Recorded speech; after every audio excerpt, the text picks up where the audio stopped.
Startups are inherently risky and can easily consume years of your life. For the journey to be worthwhile, you have to chase asymmetric risks where the potential upside of your startup is much greater than the potential downside. Not enough to simply aim for a 1x or 2x return on your salary, you have to think a lot bigger and aim for a 10x return while ruthlessly eliminating your downside. So in this video, I'm going to share my top 7 costliest mistakes that first-time founders make so you can actively reduce your downside while swinging for the fences. Hi there, if you're new to this channel, my name is Ash Maurya. I'm an entrepreneur and author and the creator of the popular one-page business modeling tool, Lean Canvas. On this channel, I share systematic strategies and techniques for launching and growing a startup. So coming in at number 7 is quitting your day job to work on your startup. There's this myth that you have to just believe in your idea strongly enough and take a leap of faith. But quitting your day job as soon as you get hit with an idea is like jumping off a cliff with no parachute and no safety net. Even professional trapeze artists don't just leap into the air, they first practice with safety nets and wires. Professional or serial startup entrepreneurs are no different.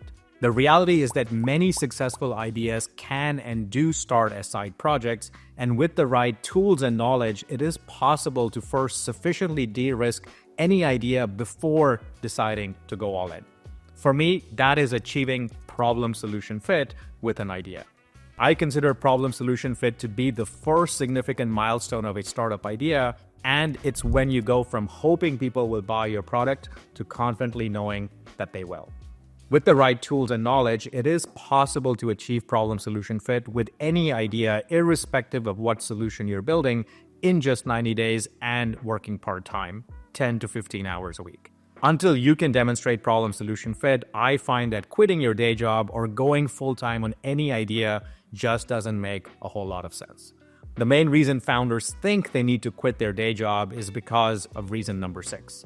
They think they need to first build a working product, and this too is a false belief.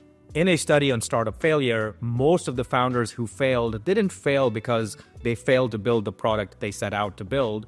They failed because they built something that no one or not enough people wanted. In other words, given enough time, money, and effort, we can build almost anything these days. The bigger question is, will anyone care? Customer and market risks are much riskier than technical or feasibility risks. Now, it's common to think that the only way to test customer and market risks is with a working product, but this too isn't true. Customers first buy a promise of something better. A promise can be delivered through an ad or a landing page, or if you're even in an enterprise setting, through an email, phone call, on LinkedIn, or a webinar. If this promise of better earns their attention, they might then ask for a demo, and if that checks out, they then ask for pricing or to start a pilot. Nowhere in these steps do you need a working product. If you can grab sufficient customer attention with your promise, you don't get to show them a demo, and if you don't show them a demo, you don't make a sale. So it should logically follow that until you can sell your demo, why bother building a product? I call this tactic demo sell build versus build demo sell, and it's a huge shortcut that significantly de-risks the downside of you wasting needless time, money, and effort only to build something nobody wants. The other costly distraction or trap that founders fall into is number 5, premature fundraising or joining an accelerator. Because the cost of building products is at an all-time low, investors today don't typically invest in an idea or a working product, but rather traction. You'll have a much higher chance of grabbing an investor's attention with a pipeline of customers that want to buy your product once it's built versus trying to convince them to give you money to build your product so you can attract customer interest. And so until you have some demonstrable traction, why bother wasting precious time chasing investors? And the bigger subtext here is that 1, you may not even need investors in the first place if you can get to traction and customer revenues on your own. And 2, not all ideas require investment, especially VC investment. Every year I meet hundreds of founders in startup accelerators with uninvestable ideas. They had no problem getting into these accelerators, their problem is getting out. These founders would be much more successful if they focused instead on bootstrapping and acquiring customers versus doing what everyone else is doing, joining accelerators and chasing investors. Okay, so let's move a little further down the timeline. Assuming you have a product or MVP built, the next costly mistake I often see is pursuing a public launch. Public launches consume a lot of resources, and a common trap here is falling into the premature optimization trap. This is where it's easy to over-index on scaling needs, whether it's investing on more servers or marketing campaigns or ads. We are often told to go big or go home, and this too is just bad advice. Every hockey stick starts out with a long, flat curve, not because the founders don't want to grow fast, but because they have to go through lots of stuff that doesn't work before they find what does. A better mindset here is deliver value or go home. And value delivery doesn't need to start with hundreds or even thousands of customers. Just 10 carefully selected initial customers will do. The logic here is that if you can't deliver value to just 10 carefully picked, hand-selected customers, what makes you think you can deliver value to hundreds or thousands of customers on your own? Now, if delivering value to 10 customers is easy, then don't just stay there. Turn your attention to 10xing that to 100 customers and then to 1,000. I call this tactic a 10x product launch, and I prefer it to public launches because it helps you play the hockey stick in stages versus letting the hockey stick play you and whiplash you around. The next costly mistake along the same lines is number 3, starting with a freemium model. The thinking here goes that when launching a new product, it's often a good idea to give away your product for free so that 1, you can learn from users, 2, you can get them to try before they buy, and 3, setting pricing then based on what users will be willing to pay. While sound in theory, things seldom work this way in practice because, again, most first launches typically miss the mark. When users encounter a half-baked product, they don't give you feedback. Instead, they ghost you and leave. Without user feedback, there is no true learning, just guessing, which is a recipe, in my opinion, for going around in circles.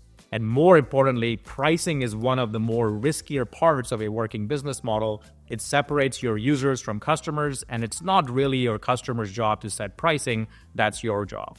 So finally, what I'll say here is that charging from day one extends your runway, which is why I'm a big fan of starting with premium before freemium.